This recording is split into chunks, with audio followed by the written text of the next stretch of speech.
하나님 감사합니다. 오늘 저희들이 이제 추수감사절에 이 거룩한 주에 또 말씀을 듣게 하시면 너무나 감사합니다. 저희들이 오늘 말씀을 들을 때 은혜가 되게 해주시고 또한 여기 듣는 모든 친구들과 또 전하는 자가 함께 교훈을 얻는 그런 귀한 시간이 될 수 있도록 주님이여 인도해 주시옵소서.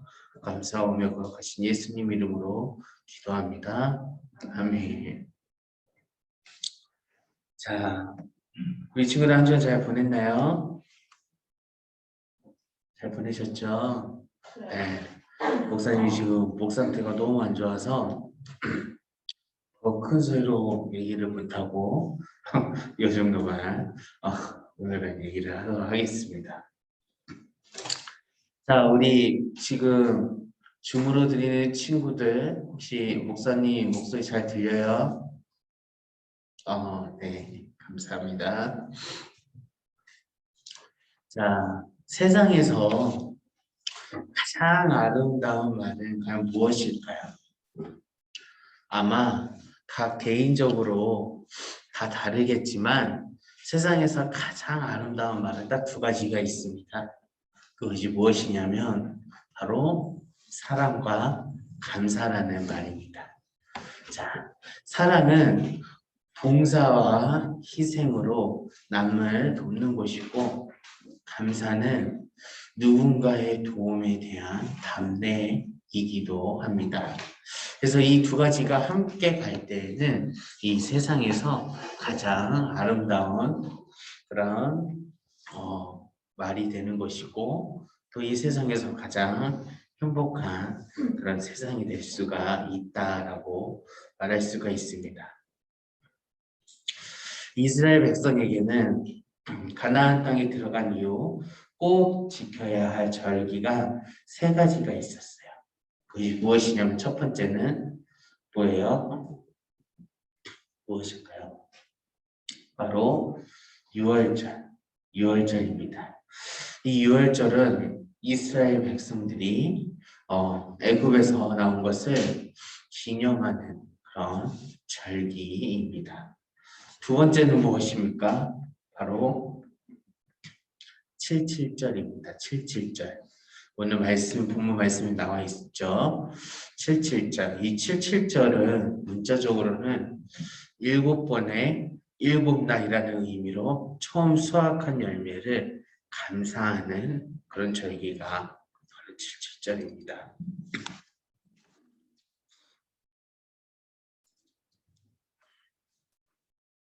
마지막 세 번째는 무슨 절일까요? 바로 초막절입니다. 초막절. 이 초막절은 애굽에서 탈출한 40년 동안 초막을 치고 살았던 날들을 기억하고 그 광야에서 살아갈 때 하나님께서 베풀어 주신 그 사랑에 대한 감사절. 그것이 바로 이 초막절입니다. 오늘은 무슨 주일이라고 하죠? 그렇죠. 추수감사주일. 자, 우리가 지금 지키는 절기들은 이 구약 시대의 정신과 의미를 이어가게 해주고 있습니다. 이 추수감사주일은 감사절기인 초막절, 이 초막절 의미를 조경한다고 생각을 하면 되는 거예요. 바로 그래서 이 추수감사주일을 지키면서 본문 중심으로 무엇을 우리가 감사를 해야 되는지 또 어떻게 감사를 할 것인지 이런 것들을 좀 나눠보도록 하겠습니다.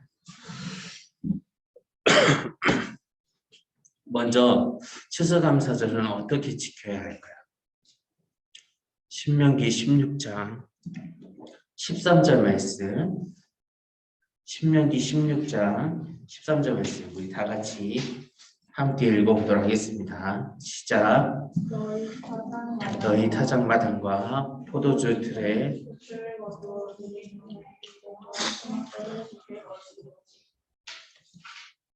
아멘. 말씀을 보니까 소출을 거두어들인 후에 지키라고 말씀을 하고 있습니다.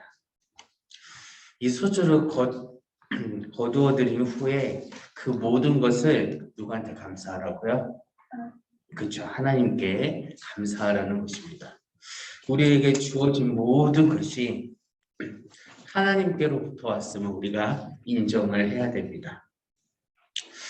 농경상의 사회인 이 이스라엘은 하나님께서 따뜻한 태양과 그리고 적절한 이 비를 주셔가지고 농산물을 잘 자라게 하셨음을 믿고 감사하는 그런 절기, 그 절기를 지켰습니다.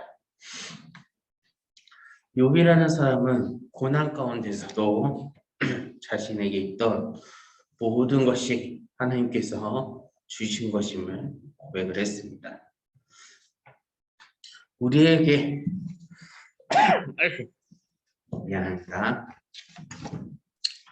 우리에게 있는 생명이나 건강, 가정, 그리고 일용할 양식, 이 모든 것이 다 하나님께서 우리에게 주신 것임을 믿을 때 그 고난이 있다 할지라도 우리는 그 하나님께 감사할 수가 있습니다. 자, 그 대표적인 사람이 누가복음 12장에 나오는 바로 보면 누가 나오죠? 어리석은 부자가 나오죠. 이 어리석은 부자는 어떻습니까? 모든 것을 다 자기 것이라 생각하고 감사하지 않는 사람이 바로 이 어리석은 부자였어요.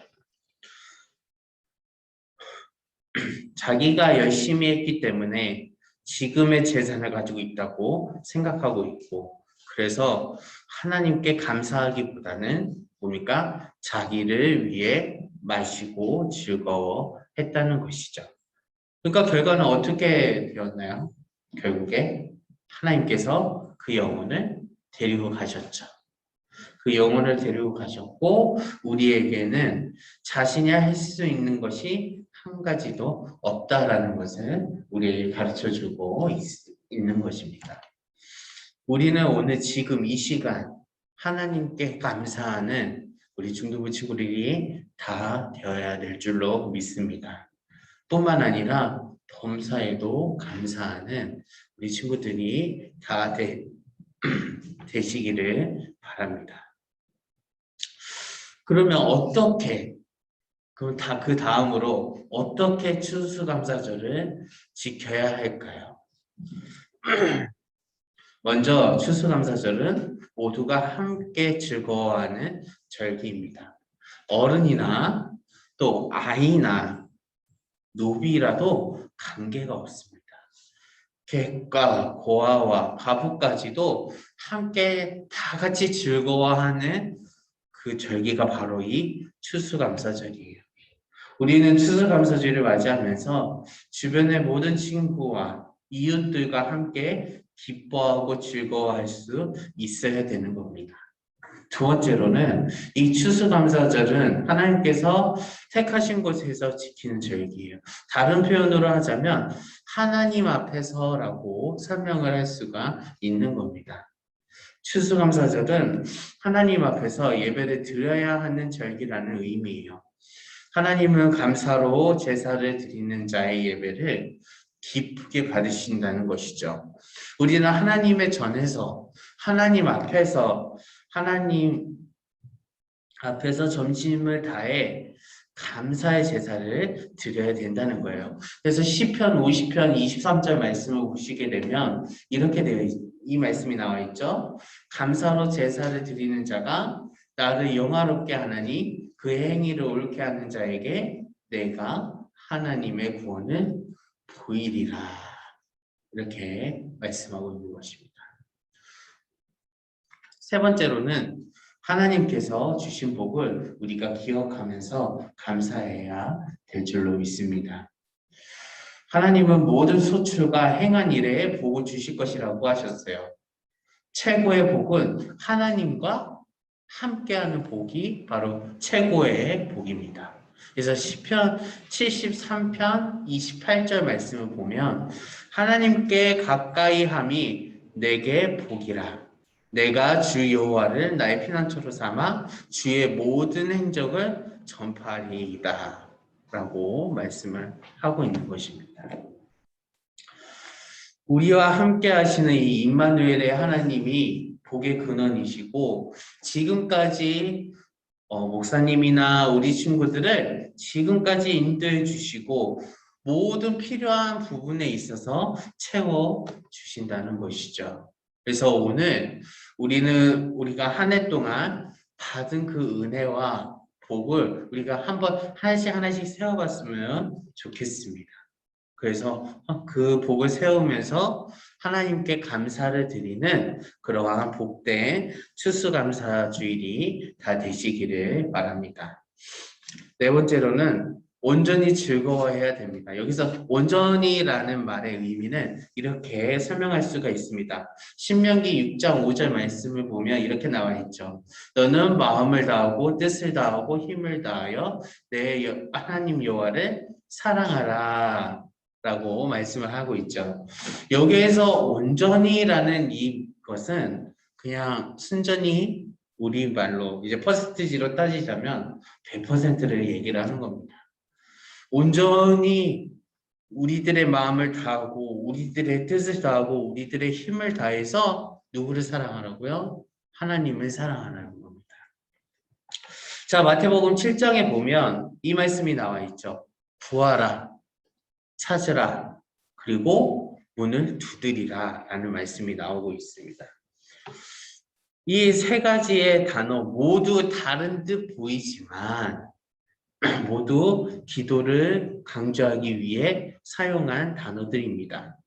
이것처럼 마음을 다하고 뜻을 다하고 힘을 다하여 라는 말로 최선을 다할 것을 강조하고 있어요.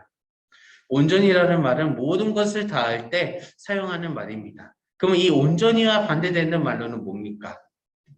바로 적당히, 대충, 성의 없이, 거짓으로 라는 말을 찾을 수가 있습니다. 하나님은 이 거짓으로 드리는 감사를 굉장히 싫어하십니다. 오늘 우리는 하나님이 주신 것들을 기억하며 온 힘을 다해서 온전히 기쁘고 즐거워할 수 있기를 바랍니다. 마지막으로 이 절기를 지킬 때는 빈손으로 하나님을 뵙지 말고 각 사람이 하나님께 받은 복을 따라 그 힘대로 드리라고 말씀하고 있습니다. 이 말씀을 보면 먼저 각 사람에 따라 하나님이 주시는 복이 다르다는 것을 알아야 돼요. 하나님께서 주한테 주시는 복, 또 우리 시은이한테 주시는 복, 또 우리 정영이한테 주시는 복, 예슬이한테 주시는 복, 예성이한테 주시는 복, 은찬이한테 주시는 복 등등 다 달라요. 하나님께서 주시는 복이 다 달라요. 다 다른데 우리가 그 다 다른 복을 다른 사람하고 비교하면 안 된다는 것이죠. 왜? 다 다르기 때문에. 다르기 때문에 비교하지 말고 내가 하나님께 그 받은 복이 있다면 그것을 우리가 어떻게 합니까? 내가 가지고 그 복을 따라 그 힘대로 다 드리는 거예요, 하나님께. 자, 마태복음 25장을 보면 어떻게 합니까? 주인이 종들에게 달란트를 맡기는 비유가 나오고 있습니다. 그죠? 어떤 한 사람한테는 5달란트를 줬고요. 어떤 한 사람에게는 2달란트를 줬고요. 마지막 한 사람에게 몇 달란트 줬어요? 1달란트를 줬잖아요. 이게 누구 마음이에요? 이렇게 맡긴 게. 바로 그죠? 주인의 마음인 거예요. 그 주인이 그렇게 준 것에 대해서 아무도 항의할 수 없어요. 하나님이 우리에게 주신 각자의 복과 그 은혜는 다 다르다는 거예요. 이 달란트의 비유처럼. 자, 이 달란트 비유를 좀 더 살펴볼까요? 자, 주인이 5달란트, 2달란트, 1달란트를 맡겼습니다. 맡겼는데 타지에 갔다가 돌아온 다음에 결산하는 내용이 나와요. 그죠? 결산하는 내용이 나와요. 자, 5달란트 받은 이 종은 어떻게 했습니까? 주인에게 크게 칭찬을 받았어요. 그죠? 그리고 달란트를 받았던 종이 2달란트를 남겼을 때 그 역시 어떻게 했습니까? 큰 칭찬을 받았습니다. 근데 1달란트 받은 사람은 어떻게 했어요? 그저 그 1달란트 받은 것을 아무것도 하지 않고 땅에 묻었다가 어떻게 합니까? 그대로 들고 왔을 때 그때 주인 앞에 내놨을 때 그 주인은 어떻게 합니까? 큰 책망을 받고 있는 것마저도 빼앗기고 쫓겨나는 일까지 당해버린 거예요. 아마 5달란트나 이 2달란트를 받은 종이 1달란트만 남겼다면 책망을 받았을지도 몰라요. 그런데 하나님께서는 각자에게 복을 주신 만큼 충성하기를 원하시고요. 하나님께 받은 복을 따라 그 힘대로 드리기를 원하시는 거예요. 자기가 가진 것에 대해서 다른 사람과 비교하지 마세요. 하나님께서 여러분 각자에게 주신 그 은혜와 복을 세워보고 최선을 다해서 우리가 각자 자기 자신들이 하나님 앞에 최선을 다해 드려야 된다는 거예요. 자, 금년 한 해를 이렇게 지나오면서 이제 2021년도가 엊그저께 시작한 것 같은데 벌써 한 달 정도 남았습니다. 자, 여러분들이 받은 은혜는 과연 무엇이 있으신가요? 이 한 해를 지나오면서 하나님께 받은 그 은혜가 바로 어떤 것들이 있으신가요? 받은 복이 과연 무엇일까요? 자, 우리가 오늘 한번 생각을 해봤으면 좋겠습니다. 뭐 잘했든 잘못했든 우리가 한 해도 돌아보면서 하나님께 받은 은혜가 무엇인지, 하나님께 받은 복이 무엇인지 한번 이렇게 생각해 봤으면 좋겠습니다. 목사님도 올해 한 해를 이렇게 좀 돌아보면서 참 많은 일들도 있었고 또 하나님의 은혜 가운데 하나님께서 주신 복을 또 많이 또 받았습니다. 그 중에 하나가 받은 복이라고 하면 우리 친구들을 만난 거. 그렇죠? 목사님 딱 1년 됐어요, 지금. 진짜 딱 1년 됐어요. 딱 1년 됐는데 이렇게 돌아보면서 우리 친구들과 또 우리 교회 선생님들 만난 거. 이게 목사님한테 큰 복이고 또 2번째는 또 우리 또 꼬맹이가 꼬맹이 누군지 알죠? 우리 꼬맹이가 건강하게 또 이렇게 잘 자라고 또 3번째는 또 목사님도 이렇게 좋은 교회 와서 또 사역을 잘 이렇게 감당할 수 있게 된 거 등등등 굉장히 많아요. 굉장히 많은데 우리 친구들도 이렇게 하나하나씩 한번 세워갔으면 좋겠습니다. 그게 뭐가 됐든 간에 정말 하나님께서 주신 복, 하나님께서 주신 은혜라면 그것을 정말 하나님께 우리가 있는 힘껏 최선을 다해서 정말 다해드리는 우리 오늘 귀한 하루 또 하나님께 감사드리는 그런 하루가 다 되시기를 주님의 이름으로 축원합니다. 기도하겠습니다.